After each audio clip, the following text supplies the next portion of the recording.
کہتے ہیں کہ لوگ تو علی کو مشکل کشا کہنے میں تردد کا شکار ہے، متردد ہیں، پریشان ہیں، اور یہی پریشان تو وہ ہیں جو اپنی بھی تباہی کر بیٹھے اور دوسروں کو بھی تباہ کر رہے ہیں۔ فرمانے لگے کہ وہ تو امام الاولیاء ہے، میرا تو محمد عثمان بھی مشکلیں دور کر رہا ہے۔ اللہ والوں کی کیا ہی بات ہوتی ہے، ان کا کیا ہی کمال ہوتا ہے۔ مسند احمد کے اندر امام احمد بن حنبل رحمت اللہ تعالی علیہ نے حدیث نقل کی، میرے کریم آقا نے ارشاد فرمایا کہ 70,000 ایسے افراد ہیں، کتنے؟ جن کی بلا حساب و کتاب اللہ کریم نے مغفرت کر دی، ان کو جنت عطا کر دے گا۔ ایسے افراد کتنے ہیں؟ 70,000 افراد ہیں۔ تو صحابہ کرام علیہم رضوان نے عرض کی، یا رسول اللہ صلی اللہ تعالی علیہ وسلم، کیا آپ نے بارگاہ الہی کے اندر یہ عرض نہ کیا کہ مالک ان کو تو بڑھا دے، ان کو بڑھا دے، ان میں اضافہ کر دے، ان کو زیادتی ان کو عطا کر، یہ زیادہ کر دے؟ تو میرے کریم نے عرض کیا، میں نے عرض کیا ہے، میں نے عرض کیا ہے، اور میرے رب نے ارشاد فرمایا، اے پیارے محبوب، تیری امت کا جو ولی ہے میں اس کو بلا حساب و کتاب جنت دوں گا، اور ہر ولی اپنے ساتھ 70,000 کو لے کر جنت دوں گا۔ ہر ولی کتنے لے کر جائے گا؟ پھر میں اور شما اور تم، یہ جو ہم بیٹھے ہیں، کیا ہم ان کے فیوز و برکات سے محروم رہیں گے؟ یہ تو فکر بھی ناتواں ہے، یہ تو سوچ بھی گھٹیا ہے۔ میرا یہ یقین ہے، چاہے وہ فقیر سلطان علی ہو، چاہے وہ خواجہ غلام حسن ہو، چاہے وہ سراج الاولیاء ہو، ہم ان 70,000 تو کجا ہے، ہم تو ان 10 20 40 میں ہوں گے جو ان کے ساتھ آگے آگے جا رہے ہیں۔ نعرہ تکبیر، نعرہ رسالہ،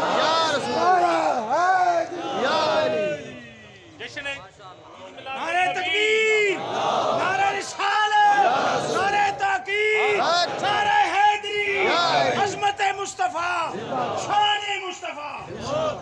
لیکن ایک بات ہے، ہو ولی، کیا ہو؟ ولی ہو، مدعی نہ ہو۔ ولی اس کو کہتے ہیں جو قرآن کہتا ہے ان اولیاؤہ الا المتقون، اللہ والے تو وہ ہوتے ہیں جو متقی اور پرہیزگار ہوتے ہیں، لیکن تقوی اور پرہیزگاری تب آتی ہے جب عقائد اور نظریات ٹھیک ہوتے ہیں۔ جب عقیدے کے اندر فساد ہے، جب ایمان کے اندر خرابی ہے، جب نظریات ٹھیک نہیں، جب صحابہ اور اہل بیت کے بارے میں متردد ہے، ابھی افضلیت اور مفضولیت کے فیصلے حل نہیں ہو رہے، تو بتائیں نا وہ ولایت کی منزلیں کیسے طے؟ ابھی تو وہ عقائد کے باب میں بنسا ہے، حالانکہ یہ تو فیصلے ہو چکے۔ توجہ مانگتا ہوں، کیا عرض کیا؟ وہ ولی ہو، کیا ہو؟ مدعی نہ ہو۔ پھر اس کے اوپر کلام کیا خواجہ دوست محمد قندھاری، آپ رحمت اللہ تعالی علیہ نے کیا خوب کلام کیا۔ فرمانے لگے، بتا کہ اے برادت، اے میرے بھائی، اے دوست، سن لے، بھائی وہ ہوتا ہے جو اپنے بھائی کو ایمان کی بات کرتا ہے، اس کے عقائد اور نظریات کی اصلاح کی بات کرتا ہے، اس کو سیدھا رستہ دکھانے کی بات کرتا ہے۔ فرمانے لگے، بتا کہ اے برادر، اے میرے بھائی جان، علامت ولی و مدعی اجبالاً بیان می نمایم۔ فرمایا میں تجھے بتاتا ہوں ولی کون ہوتا ہے اور مدعی کون ہوتا ہے۔ میں بتاتا ہوں کہ یہ کون ہوتے ہیں جو اللہ والے ہوتے ہیں اور جو خود مدعی بن کے بیٹھے اور دعوی ولایت کرتے ہیں۔ فرمانے لگے، علامت ولی آن است کہ اولاً بر اعتقاد اہل و سنت و جماعت معتقد و راسخ باشد. سب سے پہلا نکتہ فرمانے لگے کہ اہل سنت کا عقیدہ مضبوط ہو. سب سے پہلی بات کیا ہے؟ اس کا ایمان سلامت ہو یار، اس کا عقیدہ ٹھیک ہو. اور وَأَز اعتقاد جمیع فرق اہل قبلہ، جتنے قبلے کی طرف منہ کر کے نماز پڑھنے والے ہیں لیکن ہیں فرق باطلہ، اہل قبلہ تو ہوئے. فرمانے لگے اعتقاد جمیع فرق اہل قبلہ. نام تو لینا مناسب نہیں لگتا لیکن ذرہ اشارتاً اس میں کیا فرماتے ہیں؟ وہابیہ ورافضیہ وغیرہ متبرہ باشد. فرمایا یہ جتنے اس قسم کے نظریات ہیں، چاہے وہ رفض کے ہیں، چاہے وہ خروج کے ہیں، چاہے وہ نسب کے ہیں، چاہے وہ ہر قسم کے وہابیہ اعتقادات ہیں، خود کو ان سے دور کر لیں.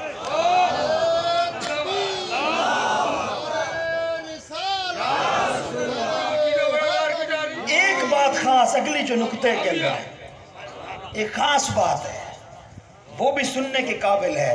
لوگ کہتے ہیں یہ قول فلاں جگہ پہ ہے، یہ بات جی ایک کتاب کے اندر یوں لکھی ہوئی ہے. کیا فرماتے ہیں اس بات پہ؟ فرمایا وَبَرِوَایَاتِ شاذہ. یہ شاذ قول ہوتے ہیں.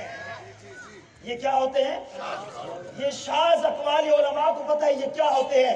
فرمایا وَبَرِوَایَاتِ شاذہ اونشا عمل نسازت.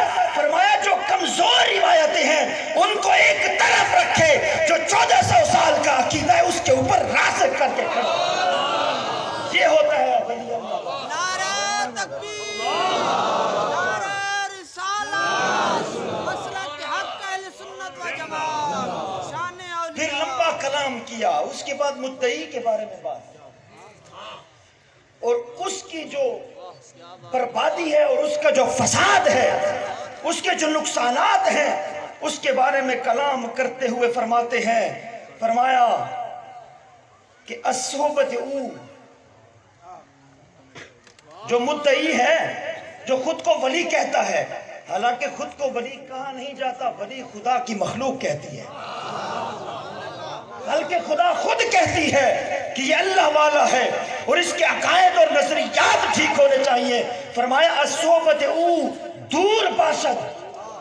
فرمایا ایسے کی مجلس تو دور کی بات ہے، محفل تو دور کی بات ہے، بلکہ دران شہر، اس شہر کے اندر مباش نہ باشد. فرمایا جس شہر میں وہ بندہ رہتا ہے جو خود کو ولی کہتا ہے لیکن عقائد خراب ہے، فرماتے اس شہر کو چھوڑ کر دور چلا. لوگ تو خود جا کے پاس بیٹھتے ہیں اور اپنے ایمان کا کباڑا کرا کے اٹھتے ہیں، ایمان کی تباہی لے کر اٹھتے ہیں. دوست محمد قندھاری کیا کہہ رہا ہے؟ فرمایا اس شہر، اس کی مجلس تو دور کی بات ہے، اس شہر کو بھی چھوڑ دے، اس علاقے کو بھی چھوڑ دے کہ مبادہ کہیں اس پہ نظر نہ پڑ جائے، کہیں اس کے ساتھ سلام دعا نہ ہو جائے. پھر خواجہ شاہ احمد سعید دہلوی نے اس کے اوپر لکھا. اب لوگ کہیں گے کہ پتہ نہیں کہاں سے یہ باتیں آ گئیں. یہ کوئی بریلوی دیوبندی کا چکر نہیں ہے، یہ تب کی باتیں ہیں. خواجہ دوست محمد قندھاری رحمت اللہ علیہ نے تب وصال فرمایا جب اعلیٰ حضرت فاضل بریلی رحمت اللہ علیہ کی عمر 12 سال. آپ وصال فرما گئے.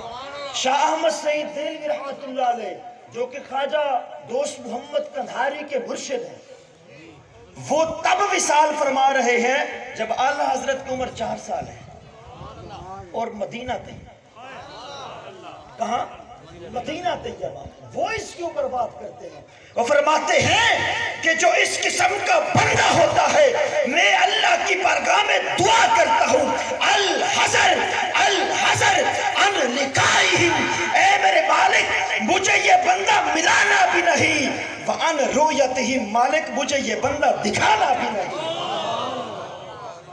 ملنا تو دور کی بات ہے، مالکہ مجھے یہ دکھا بھی نہیں. جو خود تو دعوے کرتا ہے لیکن عقائد کے اندر فساد ہے. پھر اس کے اوپر بات کرتے ہوئے کیا کہتے ہیں؟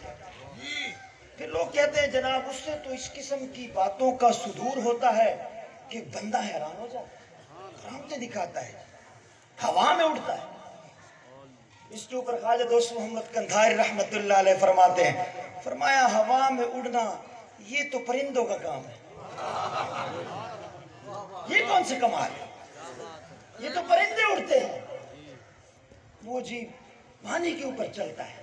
فرمایا یہ مچھلیوں کا کام، یہ مچھلیوں کا کام ہے جی، آنے واحد میں ایک جگہ بھی ہوتا ہے پھر دوسری جگہ بھی ہوتا ہے۔ فرمایا یہ تو جنوں اور پریوں اور دیووں کا کام ہے، یہ کون سا کمال ہے؟ یہ کوئی کمال نہیں۔ فرمانے لگے اس کا کمال یہ ہے کہ جب وہ آ رہا ہو شریعت مصطفیٰ کا نمونہ نظر آ رہا ہو۔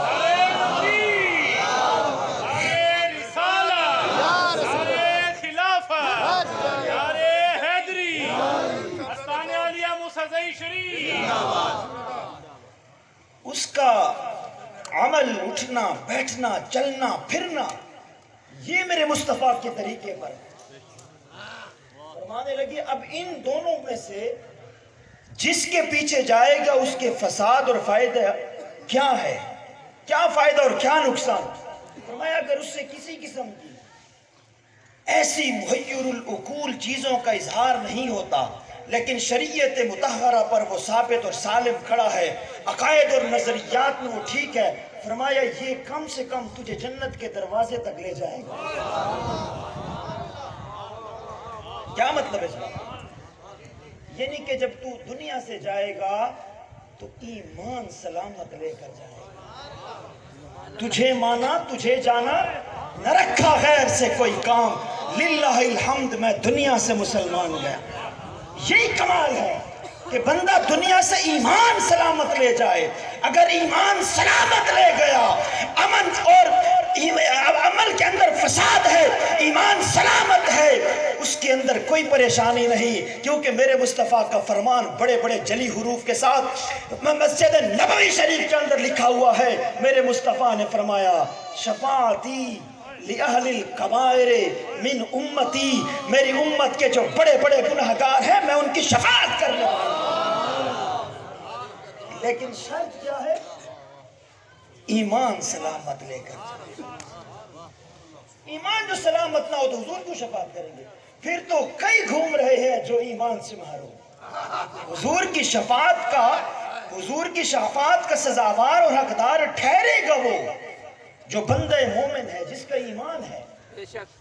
اور فرمایا وہ جو دوسرا ہے نا، جو باتیں اور عمل کے اندر فساد رکھتا ہے، نظریات جس کے ٹھیک نہیں، وہ تیرے ایمان کو بھی برباد کرے گا، تیری آخرت کو بھی تباہ کرے گا۔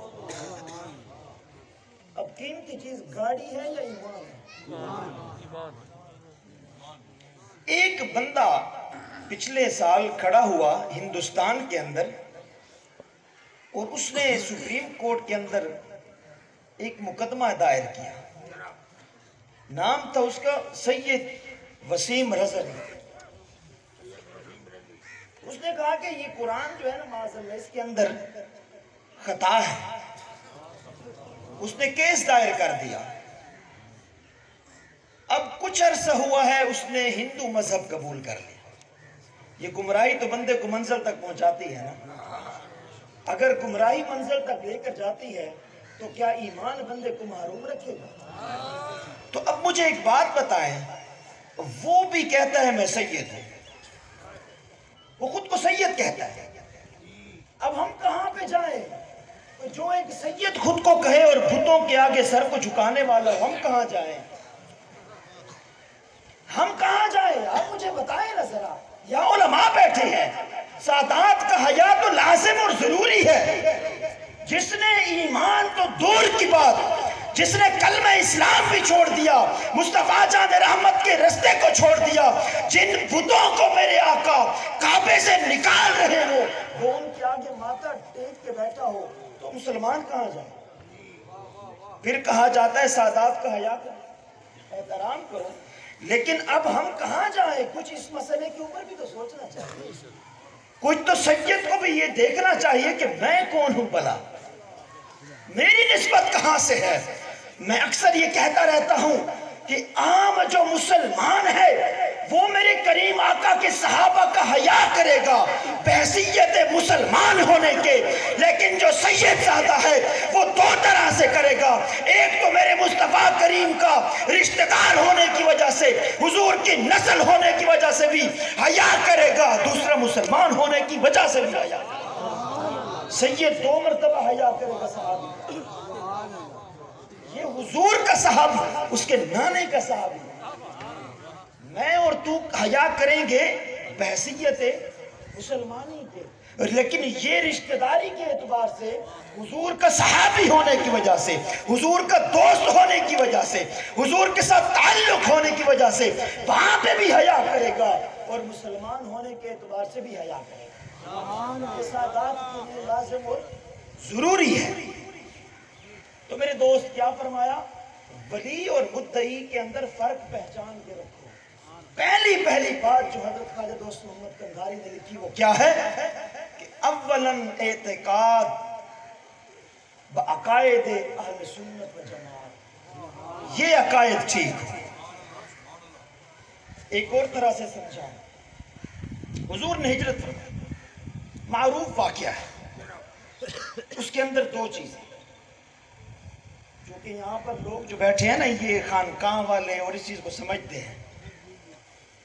ایک ہے حضور کی خانقاہ، سجادہ مصطفیٰ جس پہ حضور بیٹھتے تھے، آرام فرماتے تھے، وہ حضور نے مولا علی کے حوالے کی۔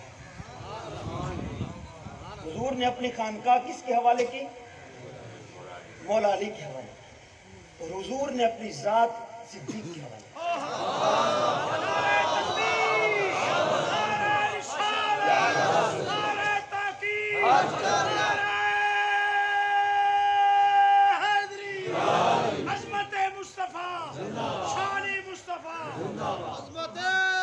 ایک اور طرح سے سمجھے، ایک اور طرح سے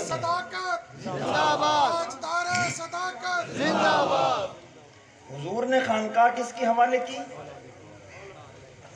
مولا علی کی، اور رب کی وہ سب سے بڑی نعمت جو اس کائنات کے اوپر حضور کی شکل میں ہے، حضور کی صورت میں، وہ حضور نے ابو بکر کے حوالے کر، اور دونوں پر حضور کو کامل اعتماد تھا، دونوں پر حضور کو کامل اور اکمل اعتماد۔ اب ایک اور طرح سے سمجھے، کوئی مسئلہ تو نہیں ہے، پریشان نہیں، ایک اور طرح سے سمجھے، حضور کریم صلی اللہ علیہ وسلم نے جب وصال فرمایا، خلیفہ کس کو کہتے ہیں؟ خلیفہ کہتے ہیں نائب کو۔ خلیفہ کس کو کہتے ہیں؟ نائب کو، یعنی کہ جس نے متصلاً فوراً بعد سجادہ کے اوپر نشینی فرمائی، وہ خلیفہ ہے۔ حضور نے جب اس دنیا سے وصال ذوالجلال فرمایا تو فاطمۃ الزہرا رضی اللہ، حضرت بی بی عائشہ صدیقہ سلام اللہ علیہا سے فرمایا کہ مرو ابا بکر ان یصلی بالناس، ابو بکر سے کہو لوگوں کو نماز پڑھائے۔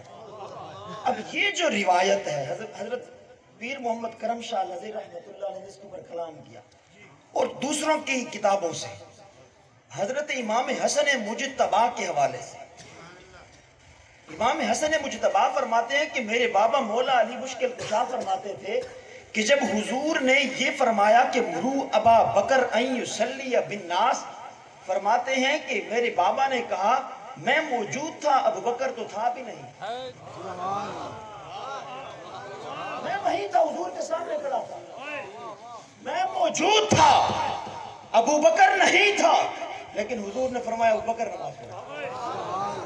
اگلی بات فرماتے ہیں میں تندرست تھا، بیمار بھی نہیں تھا،